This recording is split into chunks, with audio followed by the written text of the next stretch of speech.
Absolutely scandalous and disgusting to see the sort of thing that we were told that it only goes on in places like Russia, you know, autocratic governments. Absolute scandal, and we know that thousands of people have been arrested for similar nonsensical things in London as well over the years. But anyway, really, really pleased to introduce Chris Nineham from Stop the War Coalition. Please give your hand. Put your hand to him. Thanks, Tony, and thanks to all of you for coming out tonight. One of the many things I disagreed with the judge about in the case was that I was previously a good character. But that was probably a minor thing. But I just want to put that on record. One of the victims of the last 2.5, 3 years of the intensified war in the Middle East, the war on the people of Palestine, has been, I think, and maybe this relates a little bit to some of the things Sarah was talking about, has been a kind of erosion of the integrity of language and, you know, some basic respect for the truth and for a kind of collective understanding of the situation. And both Benjamin Netanyahu and many of the commentators and many of the people in the media seem to not be able to, in particular, understand the meaning of the word ceasefire.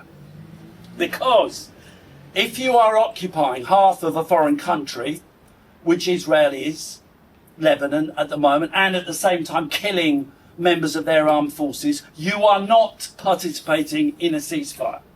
If you have taken over by force 70% of someone else's land, which the Israelis clearly have done in the Gaza Strip, you are not engaged in anything that approaches a ceasefire.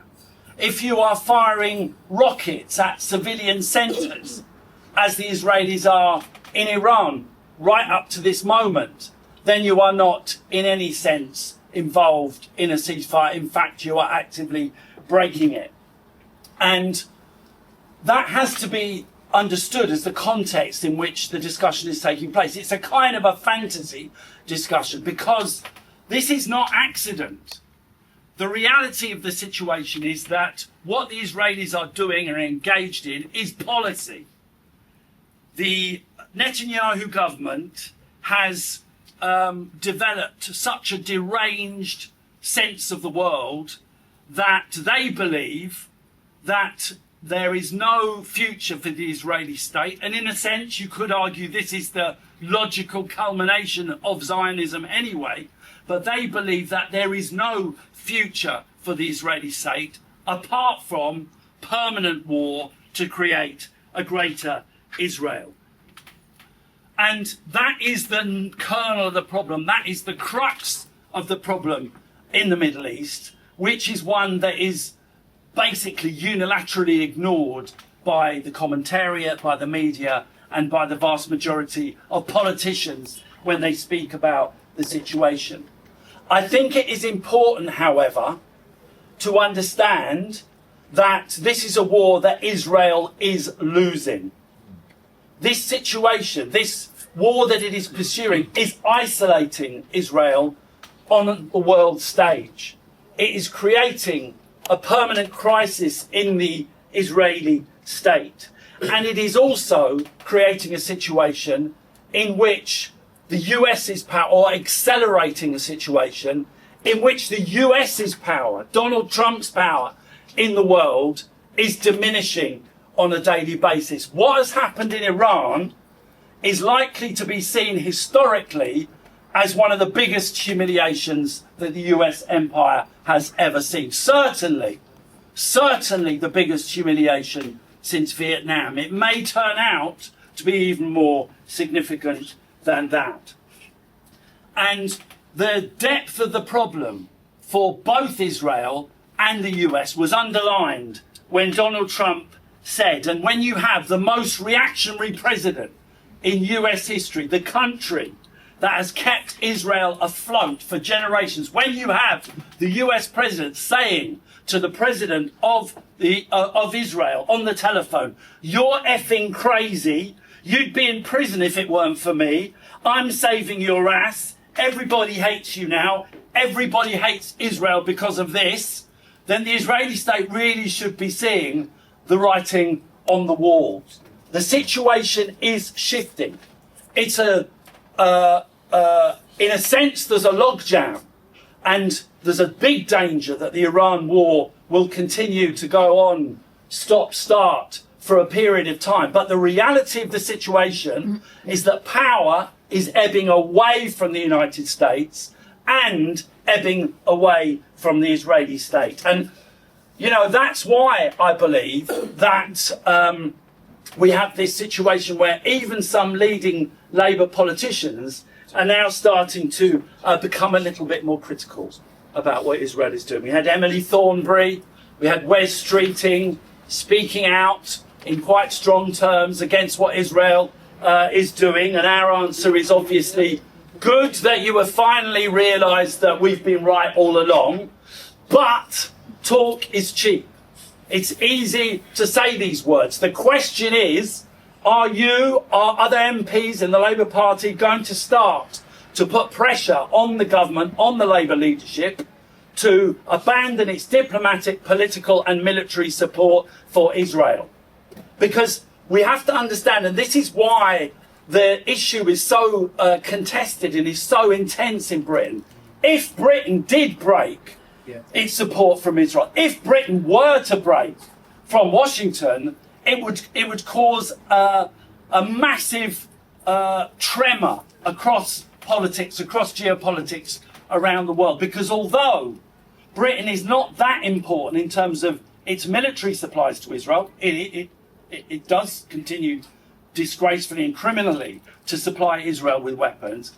Its political support for Israel and its political support for Donald Trump is absolutely crucial for the US empire to maintain any kind of pretense of being anything other than pursuing its own very, very narrow interests. So our struggle over what the British government does and the British government's attitude to the US's wars and to what Israel is doing is an absolutely crucial one, which is why it is contested so seriously. It's not mainly because Israel, the Zionist lobby and so on and so forth, those people are important and they have a big influence, but that's not the critical factor. The critical factor is the US and Britain still see the need to support Israel in the Middle East, because that support is crucial to their continuing project of dominating what remains the most important source of oil and gas for the West anywhere in the world.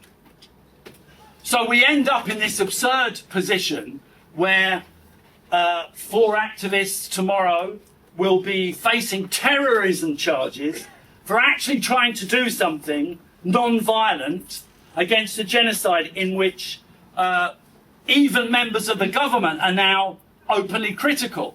It's an absurd situation, and in a certain sense it's a situation which cannot continue forever. A situation in which myself and Ben Jamal have been convicted for organising a peaceful protest against the flattening of hospitals, against children being systematically wiped out, against organised starvation. And it is a situation in which the vast majority of people in this country agree with us and not with the government and not with the authorities, and we need to understand that. So this authoritarianism, I very much agree with what Mike was saying, that this is about the ramping up of authoritarianism and indeed the kind of general support that the government, or at least sections of the government and the establishment, are giving to much of the politics of the far right.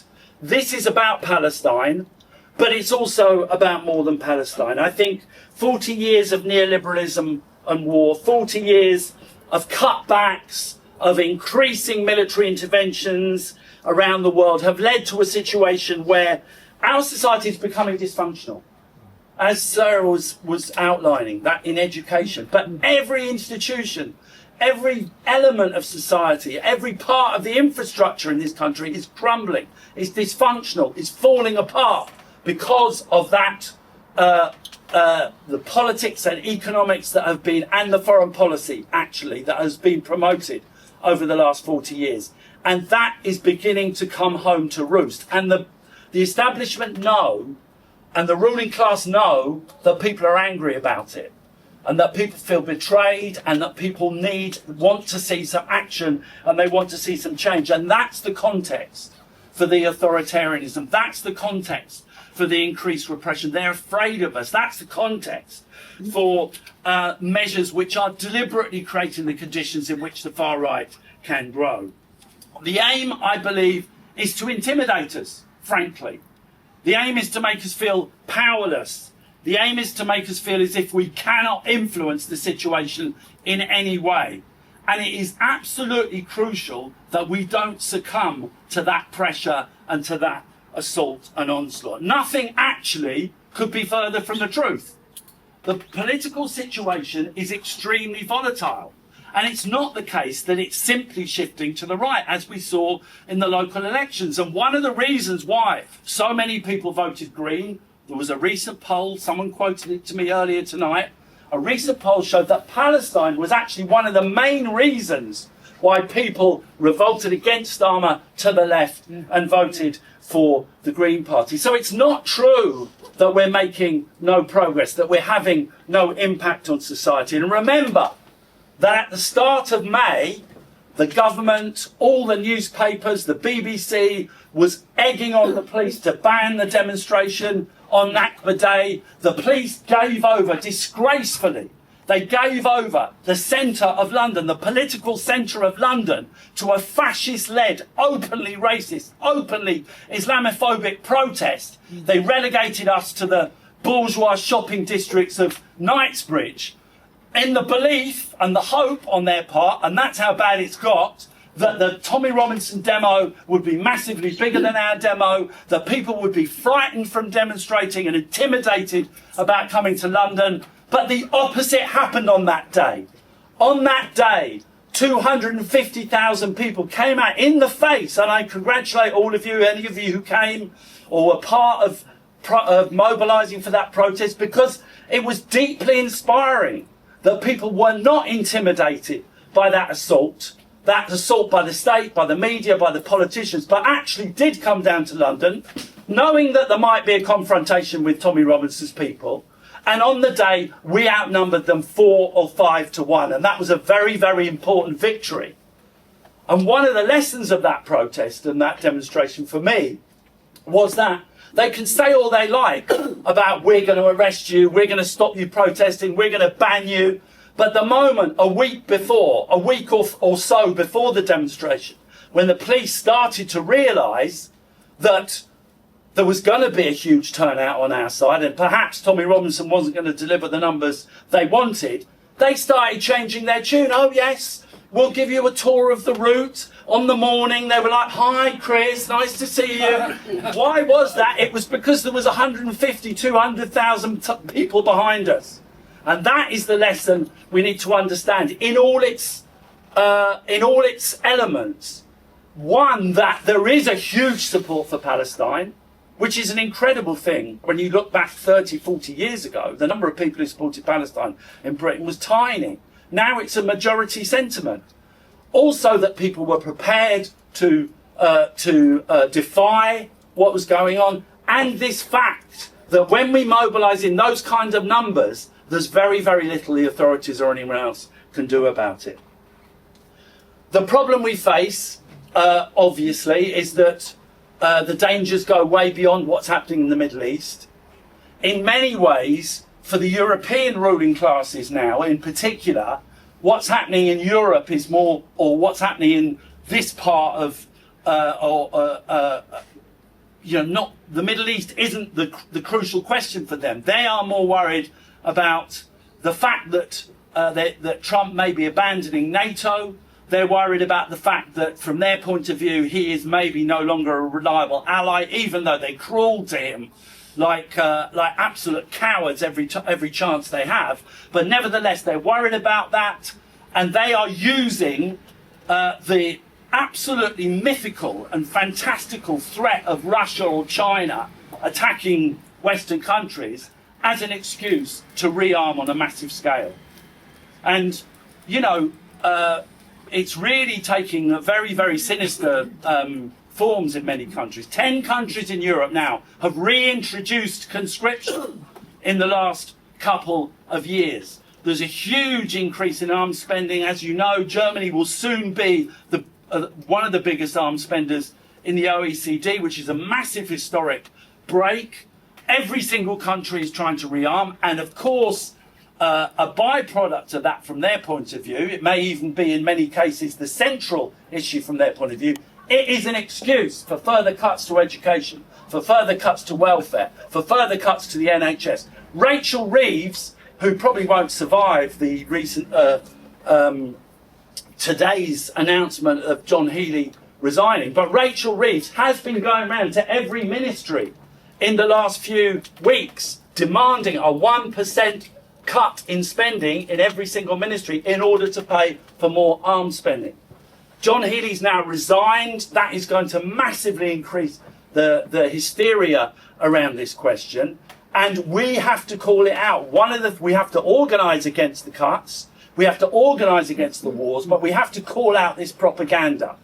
Anyone who is vaguely objective looking at the world situation knows that the biggest danger in the world is not Russia. I mean, Russia, we're against Russia's invasion of Ukraine, but let's face it, they couldn't get to Kyiv, let alone to Berlin or Paris or London. I mean, Russia is a regional power. It's not a great power. And it has the same size economy as Italy or Spain.